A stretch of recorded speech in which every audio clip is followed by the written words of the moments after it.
देखो रहना वहां चाहिए जहां आप पे विश्वास हो। इसलिए आजकल रिश्ते कमजोर क्यों हो रहे हैं, टूट क्यों रहे हैं? क्योंकि विश्वास नहीं है। पत्नी को पति पे विश्वास नहीं है, वो दिन भर उस पर संदेह करती रहती है। पत्नियों को भी पति पे विश्वास नहीं और पति को भी पत्नियों पर विश्वास नहीं। और विश्वास नहीं ना होने का कारण यह है कि समाज में कुछ लोग एक दूसरे के विश्वास को तोड़ रहे हैं। जब विश्वास तोड़ते हैं तो लोगों को ऐसा लगता है यार कहीं हमारा भी तो हमारा अपना विश्वास नहीं तोड़ेगा। आज समाज में विश्वास तोड़ा जा रहा है। कौन तोड़ रहा है?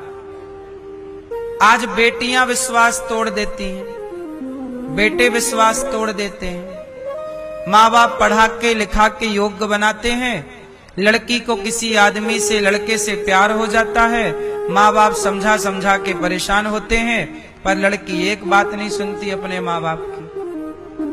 और माँ बाप के माने बिना बोले बिना वो मनमाना शादी ब्याह कर लेती है। तो माँ बाप कोई प्रसन्न थोड़ी होते होंगे, कोई माँ बाप आपके दुश्मन थोड़ी हैं, आपके लिए बेहतर सोचेंगे। लेकिन बेटियां, समाज में कुछ बेटियां ऐसी हैं जो अपने बाप का अपनी माँ का विश्वास तोड़ देती हैं। कुछ लड़के ऐसे हैं जो अपने माँ बाप का विश्वास तोड़ करके किसी महिला के चक्कर में पड़ जाते हैं, स्त्री के चक्कर में पड़ जाते हैं। उन्हें फर्क नहीं पड़ता कि मेरी माँ रो रही होगी कि बाप रो रहा होगा। उन्हें तो बस अपना स्वार्थ नजर आता है कि मैं इस लड़की के संग रहूं, मैं इसके साथ रहूं। वो माँ बाप के भाव को, फीलिंग को समझना नहीं चाहते, क्योंकि माँ बाप वाली फीलिंग, भावनाएं अभी उनके अंदर हुई नहीं ना, तैयार, डेवलप नहीं हुई। तो विश्वास समाज में तोड़ा जा रहा है। अब बेटा अपनी माँ को वृद्धाश्रम छोड़ देता है तो ये विश्वास तोड़ ही तो देना है ना। आजकल बेटा विश्वास तोड़ रहा है, बेटियां विश्वास तोड़ रही हैं, पत्नियां भी। अब देखो ना, वो एक मैया थी अपने दामाद के संग भाग गई, उसकी बेटी के लिए लड़का आया और जो बेटी के लिए आया तो सास बोली बेटी का ब्याह बाद में करेंगे, चल पहले तेरे से हम कर लेते हैं।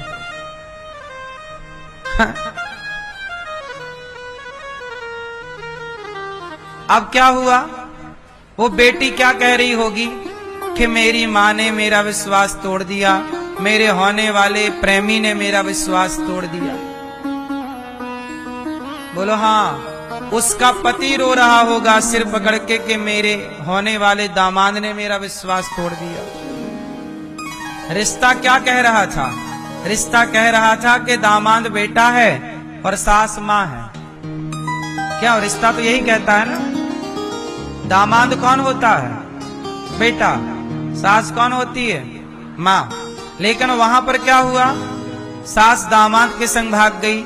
दामाद के संग नहीं भाग गई, सरल अर्थों में कहें तो वो अपने बेटे के साथ भाग गई। हाँ या ना?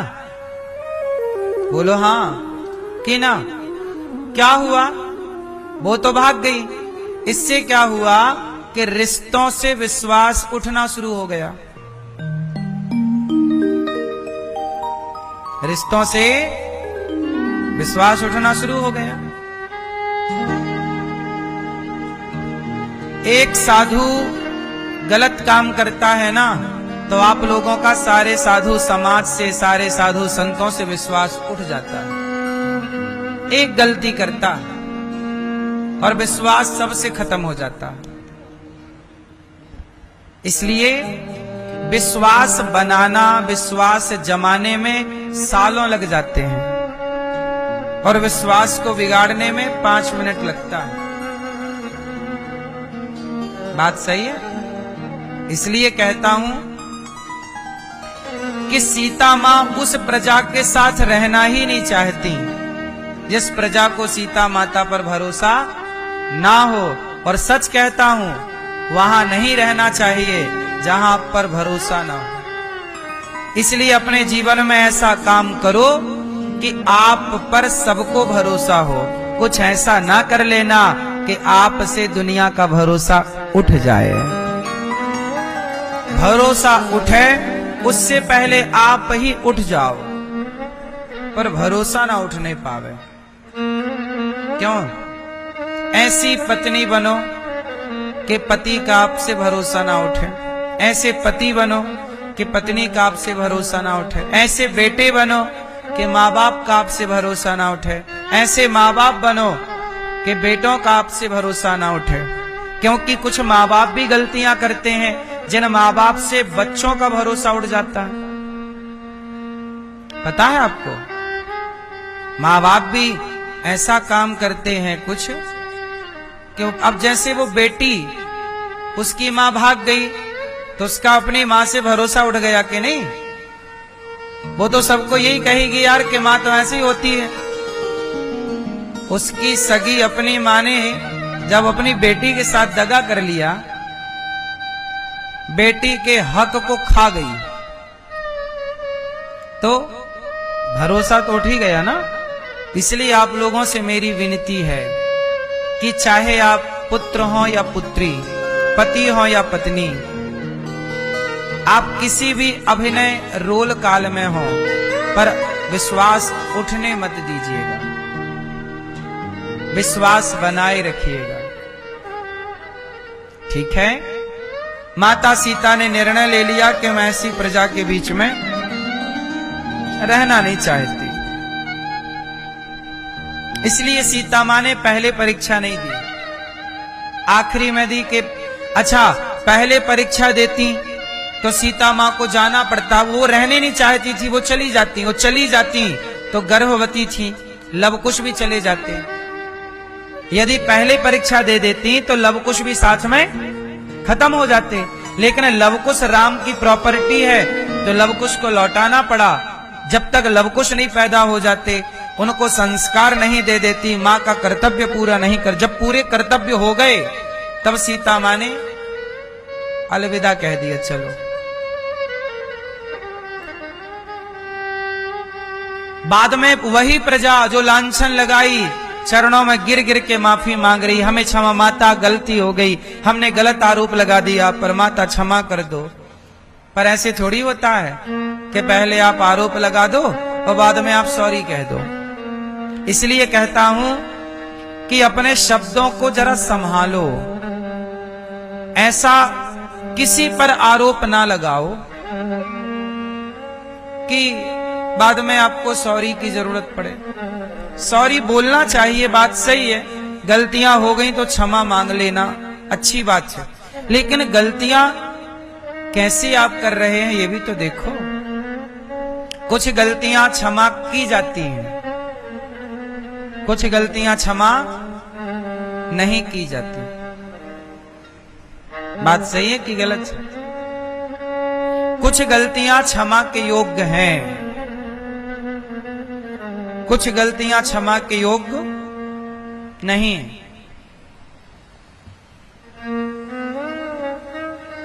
जैसे जैसे गुरु द्रोणाचार्य के पुत्र अश्वत्थामा ने द्रौपदी के 5 बच्चों को मार डाला। तब अश्वत्थामा की गलती को क्षमा कर दिया गया द्रौपदी के द्वारा। पर वही अश्वत्थामा ने जब उत्तरा के गर्भ को मारने के लिए ब्रह्मास्त्र चलाया तो भगवान श्री कृष्ण ने उसे क्षमा नहीं किया। 5 बेटों को मार दिया तो क्षमा कर दिया, और 1 बच्चे को मारना चाहा तो क्षमा नहीं किया। क्यों? क्योंकि जिन 5 बच्चों को मारा वो 5 बच्चे बड़े थे, लेकिन ये जो उत्तरा का गर्भ था, ये बच्चा भी पैदा नहीं हुआ था, अभी मां के पेट में था, और गर्भ के बच्चे को मारने अश्वत्थामा ने ब्रह्मास्त्र चलाया। तब भगवान ने कहा, अश्वत्थामा, तुमने पहले गलती की 5 बच्चों को मारने की, वो क्षमा कर दी, लेकिन ये बच्चा तो पैदा नहीं हुआ, और तुम गर्भ को नष्ट करना चाह रहे हो। अब तुम्हारी गलती क्षमा करने के योग्य नहीं। फिर क्या हुआ? अश्वत्थामा के सिर की मणि निकालकर अपमान करके निकाला और भगवान कृष्ण बोले, जा मैं तुझे दंड देता हूं कि तू अमर हो जा। सवाल खड़ा हुआ, महाराज ये दंड है कि वरदान? आपने अमर बना दिया, सब लोग अमर होना चाहते हैं। बोले नहीं, ये अमर होगा। इसे भूख लगेगी पर खा ना पाएगा, प्यास लगेगी पर पानी पी ना पाएगा, ऐसे अमर रहेगा। अब सोचो ऐसी अमरता क्या करेगी कि जहां पानी ना पी सके, पेट भर खा ना सके, जहां घाव है तो है, भर नहीं सकते घाव। आज भी अश्वत्थामा के सिर में वो घाव है, जहां मणि निकाली तो आज भी घाव है। युग बीत गए पर घाव नहीं भरा। ऐसी अमरता तो रोज की मृत्यु है ना। अपराध बड़ा है तो दंड भी बड़ा है, अपराध छोटा है दंड भी छोटा। इसलिए कहता हूं कि अपराध करने से बचो।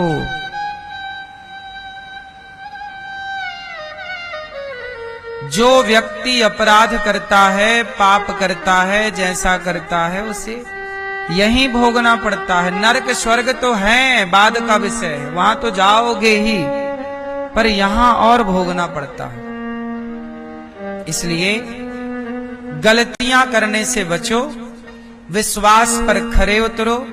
माता सीता अपनी लीला पूरी करके परम धाम को चली गई।